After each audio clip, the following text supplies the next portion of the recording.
मुंह फोड़ नहीं देंगे मार के। करो जल्दी, 1 सेकंड हो गया। तुम लोग स्कोर लिखेंगे साइड में। आराध्या का कितना बना है? आउट ऑफ 40 है ये। 7 नंबर। आराध्या का स्कोर तुम में से सबसे ज्यादा लग रहा मुझे। रविराज का कितना बना? 1। और गौरव? अबे हो गया तुम्हारा चेक, अब हम कर दें यहाँ पे बैठे बैठे? रुको हम कर देते हैं। पहला सही है 2 नंबर, दूसरा गलत है 1 हो गया। तीसरा सही है 3 नंबर हो गया, फिर एक गलत हो गया 2 हो गया। 7वां सही है 4 नंबर, 9 चुप रहो। 6 नंबर सही है, तुम चुप रहो बस, हमको चेक करने दो ना यहाँ से। 6 2 8, 16 गलत है, गलत मतलब 7। तो तुम्हारा नंबर बन रहा है 9, तुम्हारा हाईएस्ट बना है। अब चुपचाप बैठे रहो। तुम लोग का स्कोर मैंने यहीं पे काउंट कर लिया, ठीक है ना, मोबाइल देख देख के कर लिया। तो ये तुम लोग का स्कोर बना है, तीनों मिला के आधा नंबर भी नहीं बना, 40 में से 20 भी नहीं बन रहा तुम लोग का। देख लो, आराध्या का 7 है, रविराज का 1 है, गौरव का 9 है। बट 9 का मतलब ये नहीं कि बहुत तोपो, सभी गधा है तो उसमें तुम थोड़ा सा आगे निकल गया और क्या। अब आंसर्स तुम लोग के सामने मैंने भेज दिया है, हम लोग एक एक करके इसके क्वेश्चन डिस्कस करेंगे, क्योंकि मुझे नहीं लगता इसमें कोई भी क्वेश्चन ऐसा है जो तुम लोग ढंग से किया है। सब उल्टा सीधा किया है, तभी तो इतना कम नंबर बना है। सबसे पहला क्वेश्चन से स्टार्ट करते हैं। पहला क्वेश्चन था 2y cos theta is equals to x sin theta, और दूसरा इक्वेशन है 2x sec theta minus y cosec theta is equals to 3, और तुमको फाइंड करना है क्वेश्चन में x² प्लस 4y² का वैल्यू। ऑप्शंस अवेलेबल हैं 1 2 4 एंड 8। ठीक है, अब बताओ इसको कैसे करोगे, क्या करने से होगा बताओ। हाँ हाँ, तो वैल्यू पुटिंग को खाली ऐसे अंडा अंडा देने के लिए रखा है क्या? इसमें वैल्यू पुटिंग यूज करना चाहिए था। मेथड देखो, थीटा को ले लो 45 डिग्री, थीटा को 45 लोगे तो कॉस थीटा साइन थीटा दोनों 45 पे सेम होता है। तो तुम्हारे पास में पहले इक्वेशन से एक रिलेशन आ गया 2y इक्वल्स टू x। अब दूसरे में जाओ तो 2x sec 45 होता है √2 माइनस y cosec 45 होता है √2 इज इक्वल्स टू 3, और तुम यहाँ से x का वैल्यू 2y यहाँ पे पुट कर देगा तो ये हो जाएगा 4y √2 minus y √2 equals to 3, जो कि देगा 3y √2 का वैल्यू को 3 से 3 कैंसिल हो गया, y का वैल्यू आ गया 1/√2। y अगर 1/√2 है और यहाँ पे दिया हुआ है x is equals to 2y, तो x का वैल्यू 2/√2 होगा जो कि √2 हो जाएगा। और तुमको क्या निकालना है क्वेश्चन में? x² plus 4y²। मेरे ख्याल से इसके आगे तुम आराम से कर सकता है। ये हो गया 2 प्लस 4 इंटू 1/√2 का स्क्वायर हो गया 1/2, दोनों को कट किया 2 + 2 आंसर हो गया 4। C option is the correct answer. सबसे पहले बताओ ये क्वेश्चन समझ में आया मेथड के साथ? क्लियर है नहीं क्लियर है? तो नहीं उतना लंबा करने का क्या जरूरत था, तुम खुद देखो ना क्वेश्चन किस तरह से सॉल्व हो रहा है। ठीक है, अब अगले क्वेश्चन में चलेंगे। आ जाओ अगले क्वेश्चन में। सेकंड क्वेश्चन, इसमें दिया हुआ है दो इक्वेशन। पहला है x/a minus y/b tan theta equals to 1, और दूसरा इक्वेशन है x/a tan theta plus y/b is equals to 1, और तुमको क्वेश्चन में फाइंड करना है x²/a² प्लस y²/b²। इसमें वैल्यू पुटिंग कर दिया, क्या आंसर आया था तुम्हारा इसका? आंसर तो तुमको याद होगा नहीं। हाँ चलो, अब देखो इसमें वैल्यू पुटिंग अगर करते हो, मान लो तुम इसमें वैल्यू पुटिंग अगर कर रहा है तो यहाँ पे थोड़ा सा दिक्कत हो सकता है तुमको, क्योंकि थीटा तुम फिर ऑप्शन में भी डाल डाल के चेक करेगा। अब तुम थीटा 45 से ज़्यादा कुछ सोचा नहीं होगा, 45 ही लिया होगा, तो उससे तुम्हारा दो इक्वेशन तो बन जाएगा और स्क्वायरिंग करके कुछ एक बात निकल भी आएगी, बट फिर तुमको ऑप्शन में भी चेक करना पड़ेगा। तो बेटर है इसमें तुम वैल्यू पुटिंग ना करके नॉर्मल मेथड से ट्राई कर लो, उससे भी आंसर आ जाएगा। क्या लगता है? हाँ क्या लगता है, किससे स्क्वायरिंग करोगे? स्क्वायरिंग करोगे या नहीं करोगे पहले बताओ? कर लो स्क्वायरिंग। तो पहला इक्वेशन तुमको देगा x² plus y² tan square theta, और तीसरा बन गया -2xy/ab tan theta is equals to 1। फिर उसी तरीके से दूसरा इक्वेशन बन गया x² tan square theta plus y square by b square plus 2xy upon a b tan theta is equals to 1। अब दोनों को ऐड करो तो ये तो कैंसिल हो गया, और यहाँ से क्या होगा, x square by a square तुम्हारा कॉमन हो जाएगा, तो अंदर बचेगा 1 प्लस टेन स्क्वायर थीटा, और यहाँ से y square by b square common हो जाएगा, फिर से आ जाएगा 1 प्लस टेन स्क्वायर थीटा, और ये सब दोनों मिला के 1 प्लस 1 हो गया 2। अब तुम खुद सोचो कि एक्स स्क्वायर बाई ये दोनों में से 1 plus ten square theta common है, 1 plus ten square theta common लोगे तो ये जो वैल्यू तुमको चाहिए वही वैल्यू आ रहा है ब्रैकेट के अंदर में, इज इक्वल्स टू 2, और 1 प्लस टेन स्क्वायर थीटा तुम्हारा होता है सेक्स स्क्वायर थीटा, जो कि अगले स्टेप में उस साइड जाएगा तो बन जाएगा 2 अपॉन सेक्स स्क्वायर थीटा, जो कि आंसर को बना देगा 2 कॉस स्क्वायर थीटा, जो कि डी ऑप्शन में। अब तुम क्या किया होगा, थीटा की जगह 45 डाला होगा, वो भी ठीक है। अगर मैं थीटा की जगह 45 डाल देता हूँ तो x by a minus y by b, क्योंकि tan 45 1 होता है तो इक्वल्स टू 1। यहाँ पे भी x बाई ए tan 45 1 होता है plus y by b is equals to 1। अब मारो squaring both sides and add it, तो यहाँ से आ जाएगा x square by a square plus y square by b square is equals to 2, क्योंकि बाकी दोनों टर्म कैंसिल हो जाएगा। अब 2 ऑप्शन में नहीं है, अब तुमको क्या देखना पड़ेगा कि कौन सा ऑप्शन तुमको 2 दे सकता है। अब सोचो इसमें क्या करोगे, ये तुम अब कैसे किया इसमें, क्योंकि जो दो जगह में तुमको दिख रहा है 2 वाला option, 2 sex square theta 2 cos square theta, but कि तुमको लाना जो है वो 2 ही लाना है खाली। अब ये कैसे डिसाइड करोगे बताओ, क्या किए यहाँ पे, ऐसे ही मार दिया, तो वही तो बात है ना, इसलिए कह रहा हूँ इस मेथड से वैल्यू पुटिंग। हाँ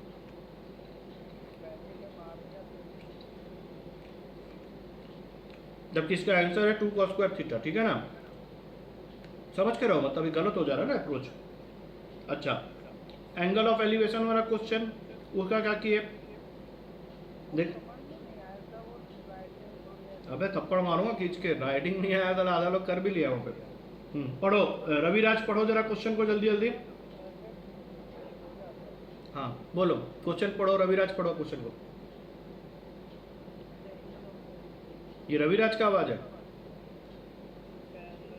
अरे रविराज को पढ़ने के लिए बोलो ना रवि। हाँ पढ़ो, इतना आवाज तुम्हारा कम कैसे हो गया रे, जोर से पढ़ो। हाँ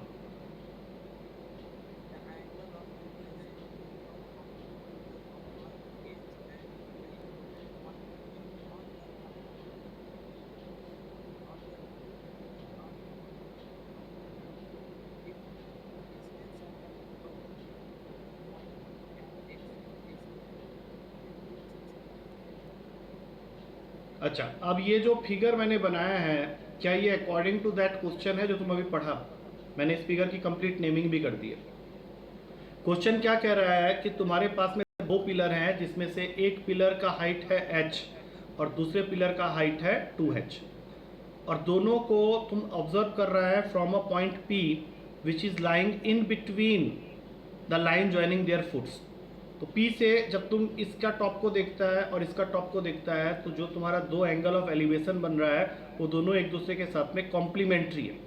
अब कॉम्प्लीमेंट्री का मतलब होता है कि जब 2 एंगल्स का सम 90 डिग्री हो जाए, तो इस एंगल को मैं थीटा ले लिया तो दूसरा वाला हो गया मेरा 90 माइनस थीटा, और साथ में ये भी दिया हुआ है कि ये जो पॉइंट P जो तुम बीच में लिया है वो दोनों पोल से respectively x and y distance में, तो मैंने एक को x ले लिया एक को y ले लिया। अब तुम्हारा क्वेश्चन 4 ऑप्शन देके तुमसे पूछता है कि बताओ इनमें से कौन सा ऑप्शन सही होगा। पहला ऑप्शन है 2x square equals to x square y, दूसरा ऑप्शन है 2x square is equals to x y square, तीसरा ऑप्शन है 2h square is equals to x y, और चौथा ऑप्शन है 2h square equals to x square y square. अब पहले ये बताओ रविराज, तुम ये क्वेश्चन किया है? नहीं किया। और आराध्या किया है इस क्वेश्चन को? No sir. और गौरव किया है इस क्वेश्चन को? हाँ नो सर बोला या हाँ सर बोला? करो, अब एक बार करो जरा। मुझे क्यों ऐसा लगता है तुम ये क्वेश्चन बहुत इजीली कर सकता है और बहुत इजी।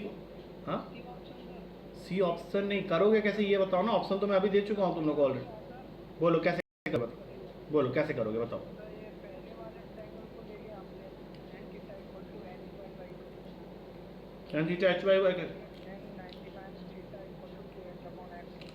उल्टा उल्टा बोल रहे हो, ठीक है? मेरे पिक्चर के हिसाब से बोलो।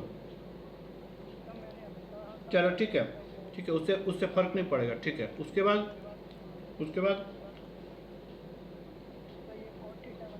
बहुत बढ़िया, कॉट थीटा का वैल्यू आ गया 2h/y, ये एक इक्वेशन है।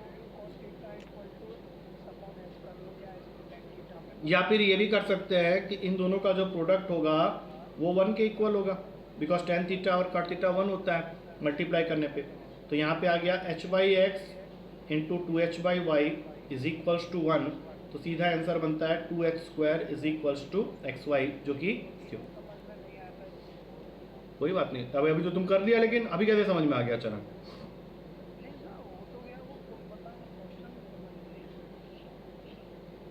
चलो अगला क्वेश्चन बताओ। फोर्थ क्वेश्चन में तुमको बोल रहा है इनर ट्रायंगल एबीसी, इसकी वैल्यू क्या होगी, AC cos B minus BC cos A। अब ये तो तुम नहीं बोल सकता है कि क्वेश्चन समझ में नहीं आएगा, एक लाइन का क्वेश्चन है। ऑप्शंस में नीचे में लिख रहा हूँ A² माइनस B², दूसरा ऑप्शन है C² माइनस B², तीसरा ऑप्शन है A² माइनस C², और चौथा ऑप्शन है नन ऑफ दिस। कैसे स्टार्ट करोगे इस क्वेश्चन को बताओ?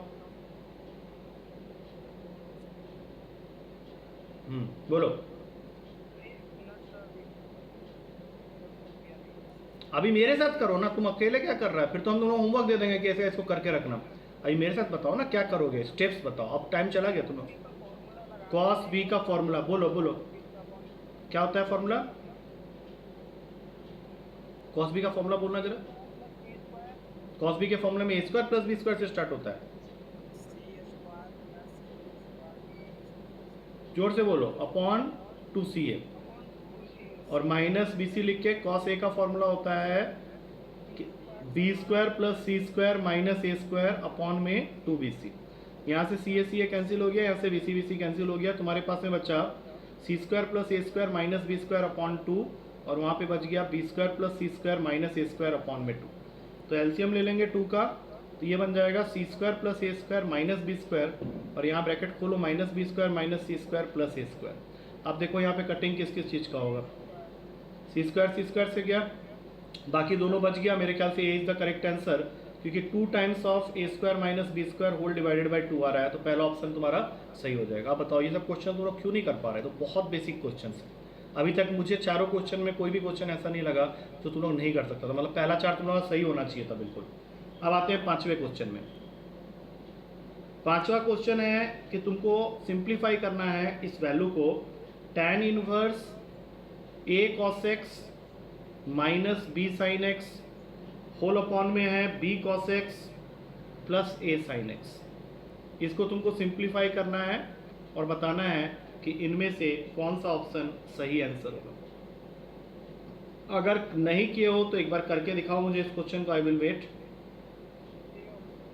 अबे ऑप्शन नहीं बोलना है, तुम किया इस क्वेश्चन को, पहले बताओ, बोलो कैसे किए थे बताओ। क्या करेंगे, क्या करें? B cos x से डिवाइड कर दें ऊपर नीचे, B cos x से ऊपर नीचे डिवाइड कर देते हैं। हाँ हाँ, डिवाइड करना है B cos x से in both numerator and denominator. तो इससे तुम्हारा पहला वाला जो टर्म है वो हो जाएगा A/B, उसके बाद वाला हो जाएगा खाली tan x, फिर हो जाएगा 1, और ये बन जाएगा A/B tan x। अब इसके अंदर क्या तुमको कोई फॉर्मूला दिख रहा है क्या? देखो ध्यान से, क्या ये किसी चीज़ का फॉर्मूला बन रहा है? तो इनवर्स का फॉर्मूला सब पढ़ा होगा तो तुमको फॉर्मूला दिख जाएगा इसके अंदर में। बोलो बोलो, फिर जल्दी बोलो। तो यहाँ पे A के जगह में tan इनवर्स A/B लिखेंगे, minus tan inverse tan x लिखेंगे, यही बनेगा ना। अब tan इनवर्स tan कट जाएगा, और ये बन गया final answer tan inverse A/B minus का x, जो कि पहला ऑप्शन में। क्लियर है या नहीं है? ये यस और नो में जवाब दो। अरे बोल, ऐसा मुंह बंद करके बैठ गया है। हाँ तो बोलेगा नहीं तो फिर मुझे कैसे पता चलेगा? अब चलो 6 क्वेश्चन में आ जाओ। 6 क्वेश्चन मेरे ख्याल से कितने लोग किए मुझे कोई आइडिया नहीं है। इसमें y का वैल्यू दिया हुआ था 1 plus x² by 2 factorial plus x³ by 3 factorial, और ये चले जा रहा है अप टू इन्फिनिटी तक। और तुमको क्वेश्चन कह रहा है find dy by dx। Options में आंसर्स अवेलेबल है cos x 1/x, ई की power x none of this. बोलो क्या करोगे, स्टार्ट करो जरा इस क्वेश्चन को, क्या करना चाहिए। ठीक है स्टार्ट कर लेते हैं, डिफरेंशिएशन करो, बोलो क्या आएगा पहले वाले का। हाँ 1 प्लस 0 तो छोड़ ही दो, 1 लिखो सीधा। हाँ 2x अपॉन 2 फैक्टोरियल का मतलब क्या, खाली x नहीं हो गया। हाँ उसके बाद वाला बोलो।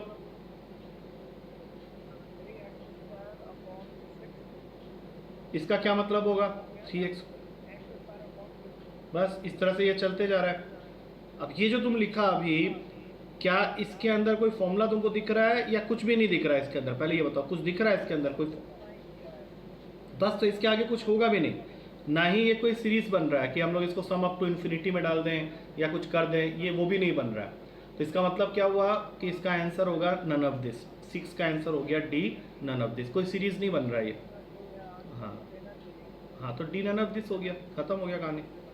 चलो नेक्स्ट आ जाओ, 7th question. y is equals to a e to the power of mx plus b e to the power of minus mx, ये तुमको दिया हुआ है और तुमको क्वेश्चन बोल रहा है find y double dash. Options में है पहला आंसर m स्क्वायर y, दूसरा ऑप्शन है माइनस m स्क्वायर y, तीसरा ऑप्शन है y और चौथा ऑप्शन है नन ऑफ दिस।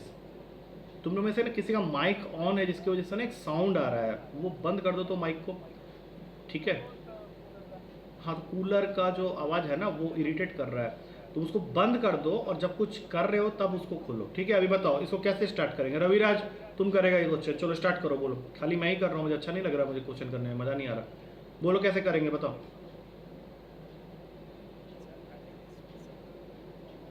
अभी कॉमन नहीं लेना, डिफरेंशिएशन करो ना पहले। पहले वाई डैश बताओ क्या आएगा।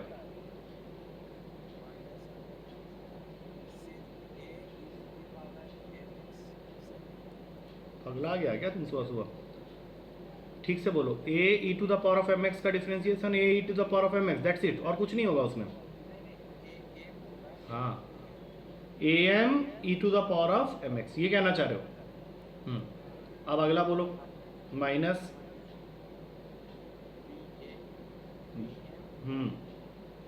ई टू द, बोलो बस, बहुत बढ़िया। अब इसका डबल डेरिवेटिव करो जरा, बोलो क्या बनेगा। हाँ e to the power of m x और ये वाला हाँ e to the power of minus m x. अब बताओ इन दोनों में कॉमन क्या है, देख के बताओ जल्दी से। एम स्क्वायर कॉमन ले लिया तो अंदर क्या बचा तुम्हारा, a e to the power of m x plus b e to the power of minus m x. अब बताओ ये किसका वैल्यू है, y का। तो मतलब इसका आंसर क्या हो गया, एम स्क्वायर वाई, पहला ही ऑप्शन में था। ये क्वेश्चन कैसे गलत कर सकता है तुम लोग। अब बताओ हार्ड था क्या क्वेश्चन, तुम ये क्वेश्चन गलत किया मेरे ख्याल से, जहाँ तक मुझे उम्मीद है। चलो अगला क्वेश्चन में आ जाओ, 8th क्वेश्चन। 8th क्वेश्चन करना है, आराध्या को लाओ जरा सामने। Limit t tends to 0, root का cos t minus cube root of cos t upon sine square t। Options यहाँ पे अवेलेबल है 1/3, 1/6, उसके बाद तुम्हारा है माइनस का 1/12 और फिर है 2/3। ये ऑप्शन है तुम्हारे। बोलो कैसे करोगे।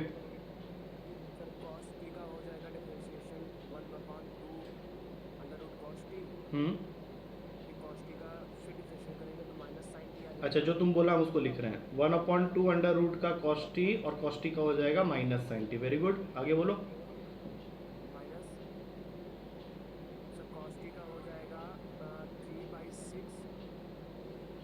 नहीं यहाँ पे थोड़ा प्रॉब्लम हो जाएगा तुमको। Cube root of cos t क्या होता है ये बताओ पहले।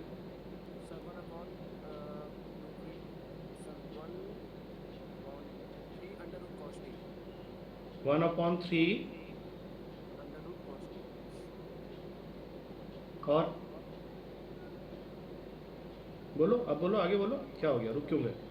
और कॉस टी का माइनस साइन टी, यही कह रहे हो? हाँ, और नीचे साइन स्क्वायर टी का, तो साइन स्क्वायर टी का हो जाएगा two sine square T.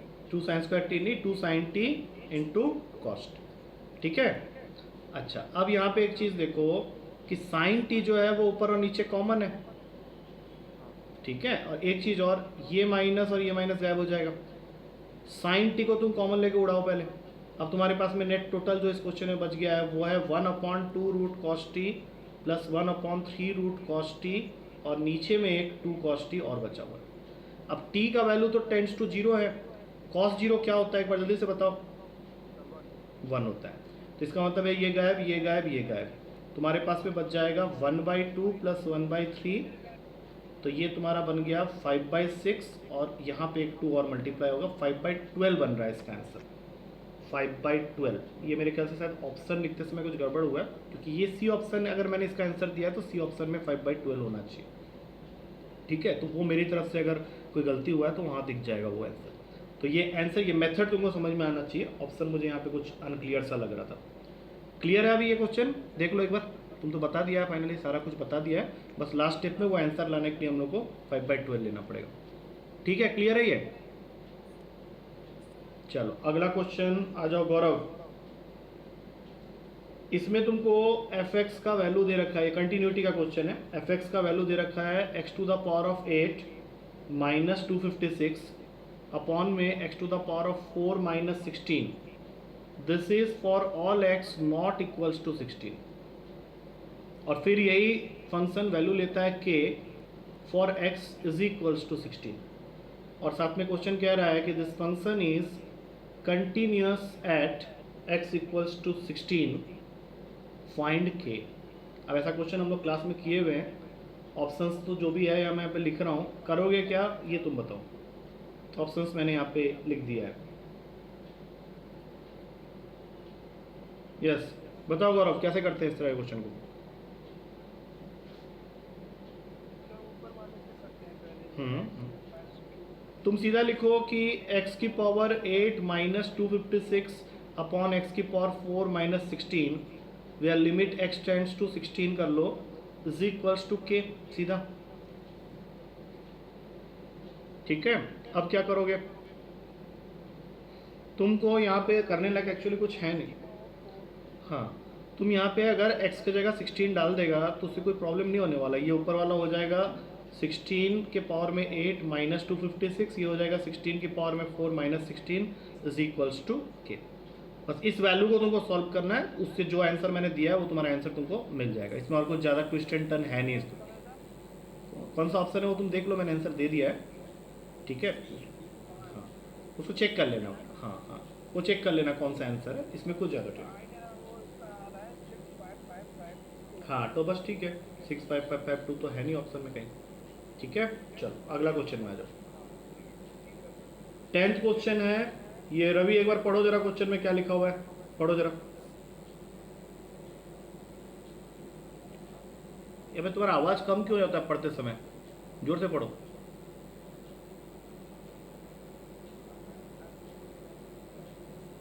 A man running around a race course, ये ऐसे रेस कोर्स ऐसे होता है। हाँ, अब बोलो।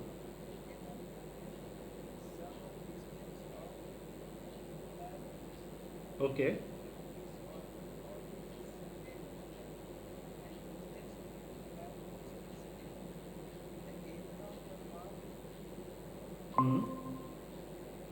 ही एनक्लोजेस। ठीक है ठीक है ठीक है, ही एनक्लोजेस। क्या ये क्वेश्चन एलिप्स का है? देखो एक बार ध्यान से, क्योंकि जो रेस कोर्स होता है वो कुछ इस तरह से ही होता है। तो क्वेश्चन कह रहा है कि एक आदमी है जो कि एक रेस कोर्स के चारों ओर दौड़ रहा है। ये रहा उसका रेस कोर्स जो कि एलिप्टिकल पाथ में होता है। और वो देखता है कि he notes that some of the distances of 2 flag post from him. मतलब इस फिगर के हिसाब से ये आदमी को मैंने यहाँ पी पॉइंट पे खड़ा कर दिया है, और F1 और F2 तुम्हारा पोजीशन है 2 फ्लैग पोस्ट का। तो PF1 प्लस PF2 एलिप्स के अंदर में किसके इक्वल होता है बताओ जरा? हाँ, तो ये किसके इक्वल होता है ये बताओ पहले। PF1 plus PF2 is equals to which value? 2a। तो ये तुमको दिया हुआ है क्वेश्चन में इक्वल्स टू 10 मीटर। और ये जो तो F1 F2 है, ये तो फोकस के बीच का दूरी हो गया। फोकस के बीच की दूरी क्या होता है एलिप्स के अंदर में?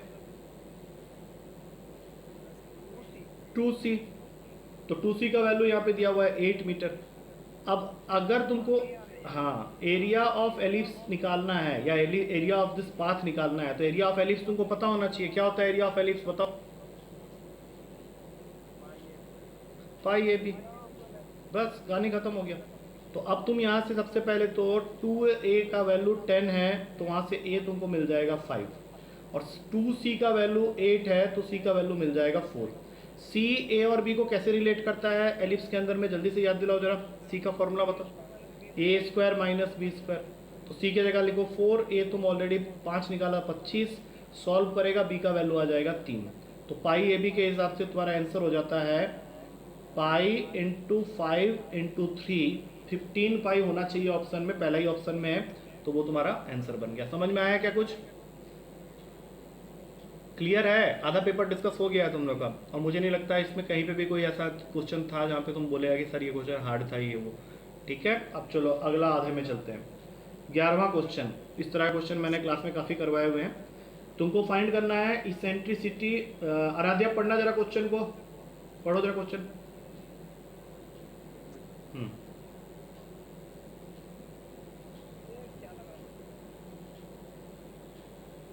कहाँ चला गया?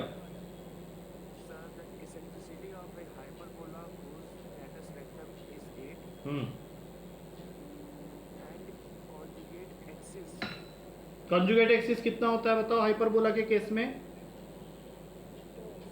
2a कंजुगेट एक्सिस को बोलते हैं। 2b होता है।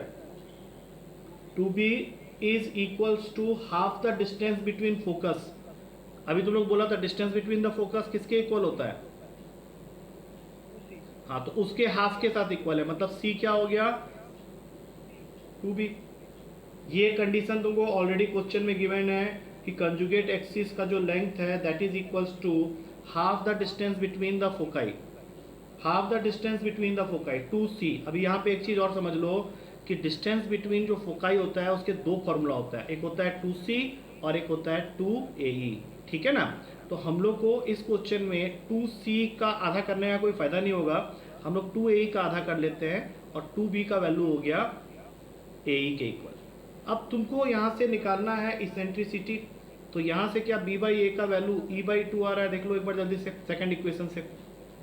और इसेंट्रिसिटी का फॉर्मूला क्या होता है हाइपरबोला के केस में, एक बार ये भी याद दिला दो। 1 माइनस नहीं, यहाँ पे 1 प्लस होता है। ठीक है, अब ये गलती कर दोगे तो खत्म हो जाएगा, और 1 प्लस यहाँ पे बन जाएगा e square by 4 is equals to e. हाँ या ना में जवाब देना खाली। हाँ, बस इसको सॉल्व करते हुए चले जाओ, स्क्वायर मार दो दोनों साइड में, ये आ जाएगा तुम्हारे पास में। अब इसको तुम सॉल्व बहुत सारे तरीके से कर सकता है, मैं इसी तरीके से चलता हूँ। 4 e square minus e square equals to 4, अगले स्टेप में हो गया 3 स्क्वायर इक्वल्स टू 4, अगले स्टेप में ई का वैल्यू 2/√3 है ऑप्शन में। Yes, C option is there. किया था तुम ये क्वेश्चन जो अभी चिल्ला रहा है सी, तुम किया था ये क्वेश्चन? थोड़ा बहुत मतलब क्यों नहीं कर? अरे मुझे एक चीज बताओ ना, चलो पहला पेपर अभी ज्यादा गाली नहीं देंगे, कल देंगे अच्छे से, अभी पहला पेपर है ना, अभी आदत नहीं पड़ा है। 12वां क्वेश्चन बोलो। हाँ अरे तो भैया जी, हाँ तो ठीक है, ओके ओके छोड़ो, वो कितना गलत किए वो मत बताओ। अभी नेक्स्ट क्वेश्चन पढ़ो जल्दी से। गौरव पढ़ो जरा देखें। खोलेगा क्या खोलेगा?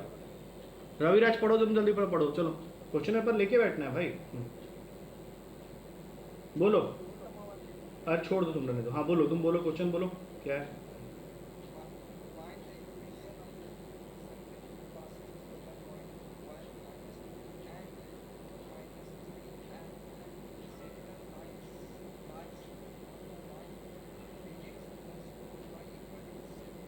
ठीक है, क्या लगता है इस क्वेश्चन को कैसे किया जाए? उसने तुमको 3 चीजें बोली हैं। पहली चीज कि तुम्हारा सर्कल जो है वो इन दोनों पॉइंट से पास कर रहा है। सपोज कर लो ये सर्कल है, ये 2 पॉइंट्स दिए हुए हैं 1, -2, कहीं पे भी ले सकते हो पॉइंट, डायमेट्रिकली ऑपोजिट मत ले लेना। 4, -3, और साथ में एक चीज और बोला है कि इस सर्कल का जो सेंटर है that lies on the line, उस लाइन की इक्वेशन तुम्हें दे दी है 3x + 4y = 7। अब तुम इसको पूरे मेथड से तो कर नहीं सकता, तुमको ऑप्शन का हेल्प लेना पड़ेगा। ऑप्शन का हेल्प लेते समय तुमको 2 चीज़ें को सेटिस्फाई कराना है। पहले तो ये दोनों पॉइंट्स किस सर्कल के इक्वेशन को सेटिस्फाई कर रहे हैं, दोनों के दोनों, वो चेक करेंगे। दूसरी चीज अगर जल्दी और करना चाहते हो तो ये देख लो कि किस सर्कल का सेंटर इस लाइन के ऊपर लाई कर रहा है। उसके लिए तुमको ऑप्शन में इक्वेशंस ऑफ सर्कल दिया हुआ है। किसी भी सर्कल के इक्वेशन से क्या हम लोग उसका सेंटर निकाल सकते हैं? क्या फॉर्मूला होता है, एक बार याद दिलाओ। हाँ, सर्कल का हाँ, सेंटर का फॉर्मूला बता, रूट अंडर कोई सर्कल के इक्वेशन। हाँ हाँ बोलो। क्योंकि तुमको ऑप्शन में जितने भी आंसर मिलेंगे वो इस फॉर्म में मिलेंगे, तो तुमको करना क्या है, उनमें से सब का सेंटर पहले निकाल लो। सेंटर का कोऑर्डिनेट होता है -g-f, और उसको इस लाइन के इक्वेशन में पुट करके देखो। मेरे ख्याल से इससे ही तुम्हारा आंसर आ जाएगा। तो जो वाला सेंटर इस लाइन को सेटिस्फाई कर रहा है वही तुम्हारा आंसर हो जाएगा। और इसी तरीके से करना है इस क्वेश्चन को, तब जाके होगा। अब मान लो ऐसा हो जाए कभी कि 2 या 3 इक्वेशन तुम्हारा सेंटर को सेटिस्फाई कर जा रहा है, तो फिर दूसरा तरीका यही होगा कि वो जो पॉइंट्स तुमको दिख रहा है उसको तुम एक बार सेटिस्फाई करके देख लो कि दोनों पॉइंट कौन से सर्कल को सेटिस्फाई कर रहा है। जो वाला करेगा, तीनों काम जो करेगा वो है। नहीं तो पहला अप्रोच यही रखना है कि सेंटर का कोऑर्डिनेट निकाल के लाइन के इक्वेशन को सेटिस्फाई करके देखो। अगर उसमें एक ही ऑप्शन क्लिक कर रहा है तो वही आंसर है। उसके बाद अगर दो ऑप्शन कर गए तो पॉइंट पुट करके देख लेना। अब ये इस तरीके से करना, तब जाके मिलेगा आंसर। अच्छा आराध्या पढ़ो, 13th क्वेश्चन पढ़ो जरा आराध्या। हाँ बोलो, तुम क्या बोल रहा है? हाँ बोलो बोलो।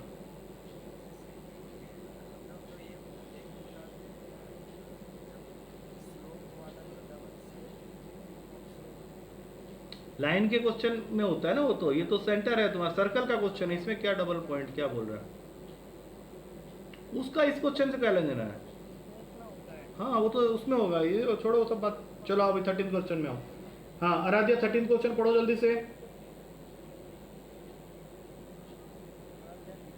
भाग गया? काला काला आ रहा है? अच्छा तुम पढ़ दो, चलो जल्दी पढ़ो। हाँ तो पढ़ो ना, इन लोग बोल रहे हैं काला काला आ रहा है, पता नहीं तुम क्या दिखा रहा है, जल्दी करो।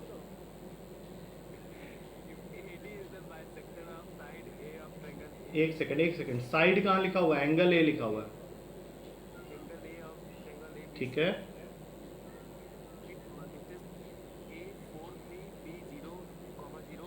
बोलते जाओ। हाँ ठीक है, बहुत बढ़िया। बस बस बस, छोड़ दो वो तो ऑप्शन है।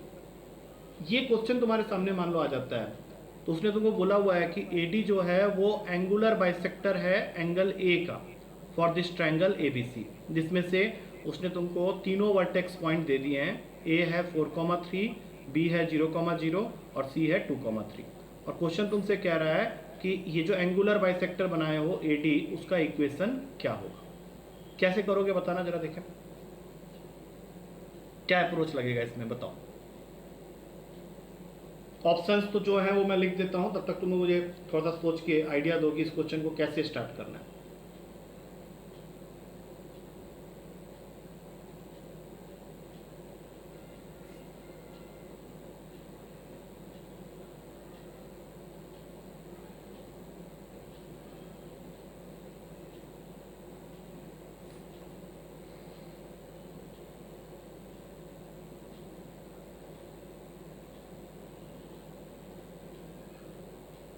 नहीं, कुछ नहीं। चलो सुनो अभी ध्यान से। पहला तरीका, जो कि मुझे नहीं पता कितना सही रहेगा, क्योंकि हो सकता है 2 ऑप्शन सेटिस्फाई कर जाए, वो यही हो सकता है कि जो तुम्हारा AD एंगुलर बाइसेक्टर वाला लाइन है वो स्टार्ट हो रहा है 4,3 पॉइंट से। तो ऑप्शन में चेक कर लो कि कौन कौन सा इक्वेशन यहाँ पे 4,3 को सेटिस्फाई करता है। पहला वाला करेगा, सोच के देखना जरा। 4,3 जरा पुट करो पहले वाले ऑप्शन में, क्या वो सेटिस्फाई कर रहा है क्या? नहीं कर रहा है ना, तो फिर ये ऑप्शन तो नहीं हो सकता, क्योंकि 2 × 4 8 हो गया, -3 × 3 हो गया 8 - 9, नहीं करेगा ये। दूसरा कर रहा है, देखो तो। नहीं सर। तीसरा,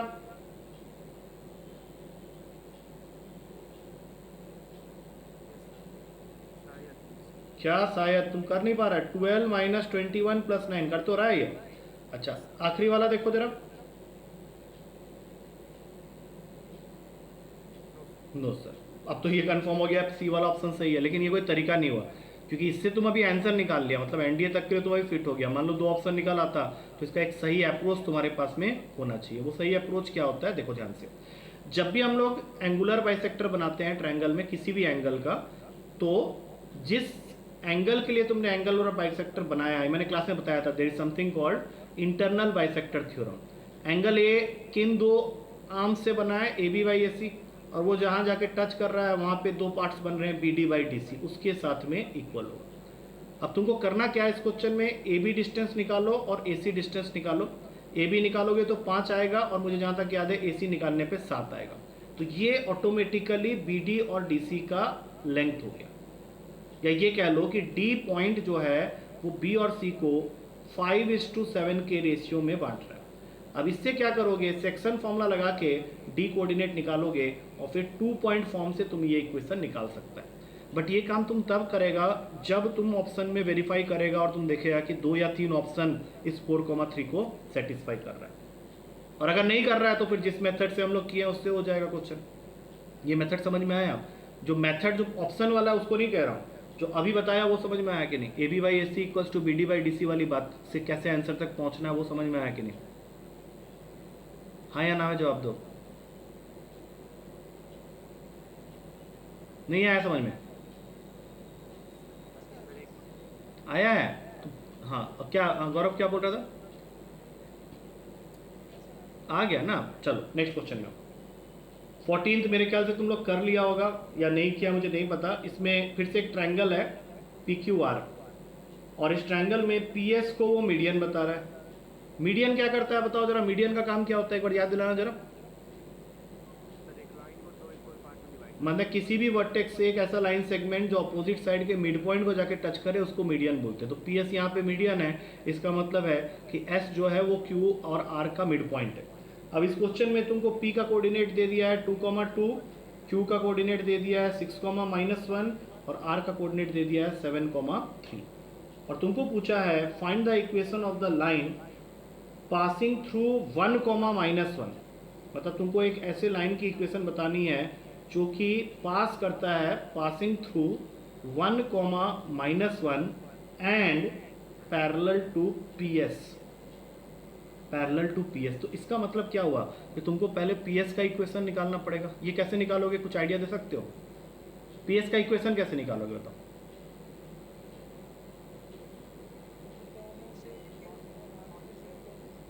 मिड पॉइंट निकाल लेते हैं, यस वेरी गुड, जो कि आ जाएगा 13/2,1। PS का इक्वेशन आ जाएगा इससे। अब जो भी इक्वेशन ऑफ PS लिखोगे तो उससे स्लोप ऑफ PS निकाल लोगे, जिसका फॉर्मूला होता है -a/b। अब सोचो कि जो लाइन तुम निकालना चाहता है वो किस पॉइंट से पास कर रहा है, 1,-1 से, और किस लाइन के साथ में पैरेलल है, तो PS के साथ में पैरेलल है। तो जब दो लाइंस पैरेलल होते हैं तो उनका स्लोप इक्वल होता है। तो हम लोग यहाँ पे सीधा यूज करेंगे y-y1 is equals to m into x minus x1, और y1 के जगह में आ जाएगा -1 वाला पॉइंट और x1 के जगह में आ जाएगा 1 वाला पॉइंट। बाकी तुम PS का स्लोप जो भी यहाँ पे लिखेगा वही चढ़ा देना, इससे तुम्हारा आंसर तक तुम पहुंच सकते हैं। ये समझ में आया कि नहीं? यस और नो में आंसर दो, क्योंकि वो स्टेप्स तुमको करना पड़ेगा। मैंने आंसर तुम लोगों को शेयर कर दिया है तो एक बार करके देख लेना कि आंसर आ रहा है कि नहीं। ये समझ में आया या नहीं आया पहले बताओ? आ गया समझ में? चलो अब आ जाओ, ये वाला क्वेश्चन बहुत ही फेवरेट क्वेश्चन है, मतलब तुम्हारा वेक्टर के अंदर में आया हुआ क्वेश्चन है कई बार। a प्लस बी को कोलिनियर बता रहा है विथ सी वेक्टर, और एक और है कि b प्लस सी को कोलिनियर बता रहा है विथ ए वेक्टर, और बदले में तुमसे पूछा है find a vector plus b vector plus c vector. अब याद करके बताओ कि जब दो वेक्टर कोलिनियर होते हैं तो उसका क्या कंडीशन होता है? क्या बताया था मैंने क्लास में थ्योरी के समय? जैसे मैं बोल रहा हूँ कि a plus B is collinear with C, तो उसमें क्या होता है कंडीशन, कब होते हैं दो वेक्टर्स कोलिनियर एक दूसरे के साथ में? क्या बताया था? फॉर्मूले नहीं, अब मुझे सिर्फ वो वाला बताओ जो यहाँ पे यूज होगा। जैसे मैं कह रहा हूँ कि a plus B is collinear with C vector, तो वहाँ पे मैंने तुमको बताया, हाँ मैंने बताया था, डॉट प्रोडक्ट तक क्यों जा रहे हो? मैंने बताया था कि अगर एक vector lambda times of other vector express हो जाए तो दोनों वेक्टर को हम लोग कोलिनियर बोल देंगे। तो यहाँ से पहला इक्वेशन बनेगा a plus B is equals to lambda times of c vector, और उसी तरह से दूसरे वाले से बना लो b plus c is equals to mu times of a vector. ऐसा कर सकते हैं या नहीं कर सकते हैं, पहले बताओ। ठीक है, हाँ, अब 5 तरीके में से जो तरीका इस क्वेश्चन में यूज होगा वो तरीका हम लोग यूज करेंगे ना। अब यहां से क्या करो, सी का वैल्यू निकाल लो सेकेंड वाले से। तो जब तुम सी का वैल्यू निकालेगा तो ये बनेगा म्यू ए माइनस बी, और इस सी को उठा के तुमको क्या करना है, इस वाले इक्वेशन में पुट करना है। तो क्या निकल के आया देखो, a plus B is equals to lambda times of, ये हो गया तुम्हारा म्यू ए माइनस बी। अब a plus B is equals to क्या हो गया, lambda mu times of a minus lambda times of b। अब तुम सोचो कि अगर मैं यहाँ से लाइक टर्म्स को इक्वेट करूँ, लाइक टर्म्स का मतलब है कि a वेक्टर इसके साथ इक्वेट होगा और b वेक्टर इसके साथ इक्वेट होगा। तो जब b वेक्टर को तुम इक्वेट करेगा माइनस लैम्डा b से, तो लैम्डा का वैल्यू आ गया -1। दूसरे वाले को छूने की जरूरत नहीं है। अब इस -1 को ले जाके क्या करो, इधर पुट कर दो। तुम जैसे यहाँ पे पुट करेगा तुम्हारे पास में रिलेशन आएगा a plus B is equals to minus c. और तुम्हारा क्वेश्चन तुमसे किस चीज का वैल्यू मांग रहा था, a plus b plus c का। तो बताओ नेक्स्ट स्टेप में आंसर क्या हो जाएगा। अगर a plus b equals to minus c है तो नेक्स्ट स्टेप में a plus b plus c का आंसर क्या बन जाएगा। अरे a 0 हो गया। कुछ आया समझ में या नहीं आया, पहले ही बताओ। अरे क्लियर हुआ ये चीज, क्या किया मैंने क्वेश्चन में। क्या हाँ बोल रहा है, नहीं बोल रहा है। हाँ, कौन नहीं, कौन बोल रहा है धीरे से। क्या हुआ, बोलो क्या दिक्कत हो रही है, बताओ।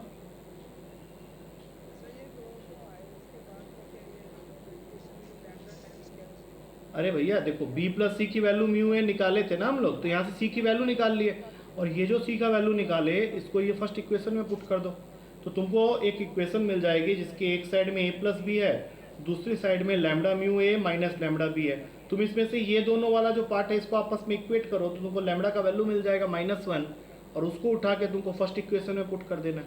तो जैसे ही तुम इसको पुट करेगा तो तुमको ये मिलेगा a plus b equals to minus c, और a plus b equals to minus c अगर आ गया है तो नेक्स्ट स्टेप में जब ये माइनस सी इधर जाएगा तो तुमको जो चीज़ पूछा गया था क्वेश्चन में a प्लस बी प्लस सी, उसका वैल्यू मिल जाएगा 0। यही तो है क्वेश्चन है। अच्छा, ये क्वेश्चन अभी हम लोग कुछ दिन पहले क्लास में डिस्कस कर चुके हैं, याद करो। ए वेक्टर, और तुम्हें अभी बताएगा कैसे किए थे। ए वेक्टर का वैल्यू है i cap plus lambda j cap plus k cap, और बी वेक्टर का वैल्यू है i cap plus j cap plus k cap, और साथ में कंडीशन दिया हुआ है a vector plus b vector का whole magnitude is equals to a का मैग्नीट्यूड प्लस बी का magnitude, find lambda.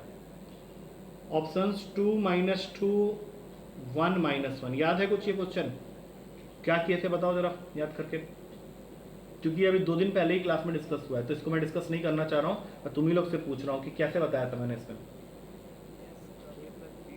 a plus B पहले करेंगे, बोलो कितना आएगा, यहीं से देख के बताओ जल्दी। 2i प्लस लैम्डा प्लस 1 जे कैप प्लस 2 के कैप पूरे का मैग्नीट्यूड, और इधर बन जाएगा 1 प्लस लैम्डा स्क्वायर प्लस 1 पूरे का अंडर रूट, और ये बन जाएगा 1 प्लस 1 प्लस 1 पूरे का अंडर रूट। मैग्नीट्यूड निकालते समय ये अंडर रूट करना पड़ता है, तो यहाँ पे भी करेंगे 4 प्लस 4 प्लस लैम्डा प्लस 1 का होल स्क्वायर पूरे का अंडर रूट, ये बन गया 2 प्लस लैम्डा स्क्वायर का अंडर रूट, और ये √3। इसके बाद मैंने बोला था कि इसको सॉल्व मत करो, ऑप्शन में से सबसे ईजिएस्ट वैल्यू है सी, इसको पुट करने पे ये दोनों साइड बैलेंस हो जाएगा, और यहाँ पे भी √12 आ जाएगा, यहाँ पे भी √12 आ जाएगा, तो तुम्हारा ये आंसर सही हो गया। इस तरीके से हमने किया था इस क्वेश्चन को, ठीक है। तो याद रखना इसको, क्योंकि ये दोबारा चेक करोगे तो यही नोट्स में मिलेगा तुमको। अच्छा, उसके बाद आता है 17 नंबर क्वेश्चन। 17 नंबर क्वेश्चन में उसने तुमको बोला हुआ है कि direction ratio of bisector of angle A, ये क्वेश्चन उसी फॉर्मूला की तरफ घूम रहा है। यहाँ पे ए का वर्टेक्स पॉइंट दिया हुआ है -1 2 -3, बी का वर्टेक्स पॉइंट है 5 0 -6, और सी का वर्टेक्स पॉइंट है 0 4 -1। उसको चाहिए direction ratio of bisector of angle A. अब बताओ डायरेक्शन रेशियो निकालने के लिए किन चीज़ों की ज़रूरत होती है। जैसे मुझे ए डी का डायरेक्शन रेशियो चाहिए, मेरे पास ए का कोऑर्डिनेट है, लेकिन मुझे फिर डी का कोऑर्डिनेट भी निकालना पड़ेगा, तब जाके मुझे डायरेक्शन रेशियो मिलेगा। तो अब ये बताओ कि जो मैंने अभी थोड़ा देर तुम लोगों को पहले बताया था कि एंगुलर बाइसेक्टर जब होता है तो क्या रिलेशन बनता है यहाँ पे साइड्स के बीच में, और ये जो भी है क्या बनता है, अभी क्या बताया था थोड़ी देर पहले, A B upon A C is equals to B D upon D C बताया था ना।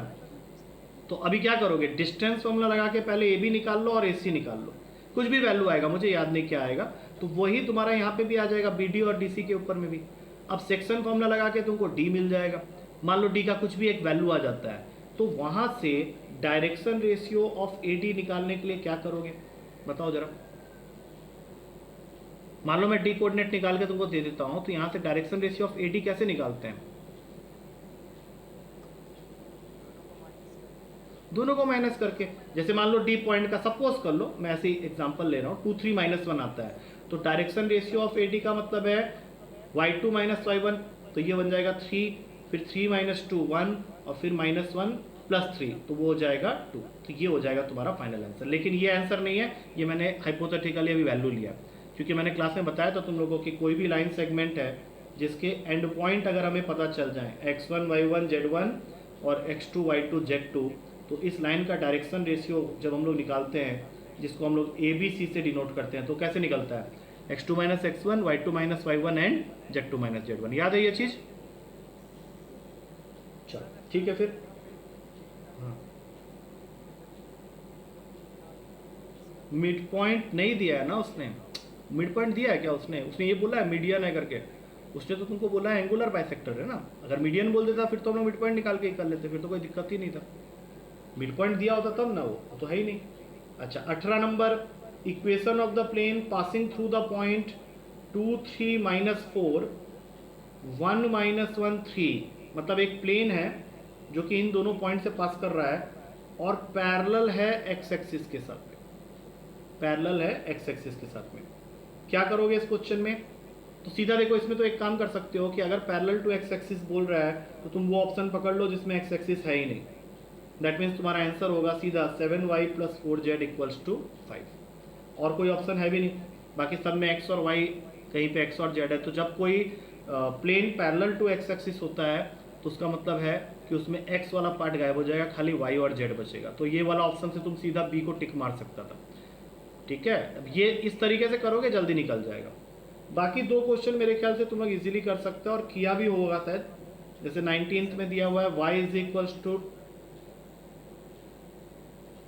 ये हो गया, इसको जल्दी से बताओ जल्दी से। हाँ तो इसको पहले बताओ ना जल्दी से, ये क्या करोगे इसका बताओ जल्दी। हाँ dy/dx कैसे निकालोगे बोलो। हाँ स्क्वायरिंग कर लो, y² = sin x + y। हाँ बोलो, अभी बोलते जाओ आगे, यहीं पे कर लो ना, 2y dy/dx = cos x + dy/dx। इसको खींच लो यहाँ पे, तो 2y - 1 dy/dx = cos x, और फिर तुम्हारा फाइनल आंसर आ जाता है dy/dx का cos x / में 2y - 1। हाँ 20 नंबर पे रो रहे हो, देख लेते हैं एक बार। चलो इसमें दिया हुआ है रूट का x + y + रूट का y - x = c, और तुमको फाइंड करना है d2y/dx²। अब बताओ ये क्या करोगे। Options are 2/c, both side squaring किए थे। हाँ तो क्या क्या आया फिर बताओ जल्दी जल्दी। पहले आएगा x + y, फिर आएगा y - x, और उसके बाद क्या आएगा 2y² - x²। हाँ और = c² यहाँ पे करेंगे। अब इधर से क्या क्या कट रहा है, x और x कट गया तुम्हारा, तो यहाँ पे बचा 2y + 2 टाइम्स ऑफ √ का y² - x² = c²। अब यहाँ पे तुम एक काम करो, 2 कॉमन ले लो, 2 कॉमन लेके उसको उधर सेंड कर दो, तो c²/2 हो जाएगा। अब डिफ्रेंसिएशन स्टार्ट कर दो। अब यहाँ से डिफ्रेंसिएशन स्टार्ट करोगे तो तुम्हारे पास में क्या क्या आएगा पहले एक बार चेक कर लो। जैसे ये तो बन गया dy/dx, ये बन जाएगा 1/2 √ का y² - x²। अब y² का होगा 2y dy/dx - 2x, और ये वाला पार्ट क्या हो जाएगा तुम्हारा, ये तो 0 हो गया तुम्हारा। अब इधर से क्या क्या कैंसिल करोगे देख लो पहले, एक 2 कैंसिल हो जाएगा यहाँ से, बाकी dy/dx कॉमन लोगे। यहाँ पे dy/dx कॉमन लेते समय तुमको देखना पड़ेगा क्या क्या चीज़ आ रहा है तुम्हारा अंदर में। ये बन गया तुम्हारा -2xy अपॉन में √ का y² - x²। नहीं इस अप्रोच से फिर ये क्वेश्चन होगा नहीं एक्चुअली, तुमको इसको हाँ बोलो 2y को, ठीक है वो कर लो। ये वाले इस तरीके से अप्रोच नहीं जाएगा। हाँ, तो तुम बोल रहा है कि 2 अंडर रूट का y square minus x square लिख के सी स्क्वायर माइनस 2y कर लेते, ये कह रहे हो ना? हाँ, अब चलो कर देते हैं 4y square minus x square, ये क्या हो जाएगा c की power 4 plus 4y square minus 4c square y, ये आएगा तुम्हारे पास में। तो इससे फायदा क्या हुआ? नहीं, कोई फायदा नहीं हुआ, ठीक है ना? तो इसको तुम लोगों को करना पड़ेगा, एक बार इसको करके देखो, क्योंकि मेरे से भी अभी नहीं बन रहा है क्वेश्चन। इसको एक बार करके देखना, तब पता चलेगा क्या बनेगा। तुम लोग भी करो, मैं भी करता हूँ, पता चल जाएगा क्या चीज़ है। ठीक है, चलो ऑलमोस्ट हम लोग पेपर डिस्कस कर दिए हैं। अब यही तुम लोग को तरीका अपना रखना है, हर दिन इसी तरीके से चलोगे, फिर आगे बढ़ेंगे, आगे करेंगे। अब ये क्वेश्चन अभी तुम लोग सॉल्व करके देखो, कहीं से रेफरेंस मत लेना, करो एक बार, मुझे ग्रुप में सेंड करके बताना कि क्या आया इसका फाइनल आंसर। आंसर तो मैंने दे दिया है तुम लोग को, बट उसको प्रूफ करके दिखाओ कि वो आंसर कैसे आ रहा है। ठीक है, कल मिलते हैं। चलो, दैट्स इट फॉर टुडे। हाँ, चलो चलो चलो, गुड नाइट, गुड नाइट। या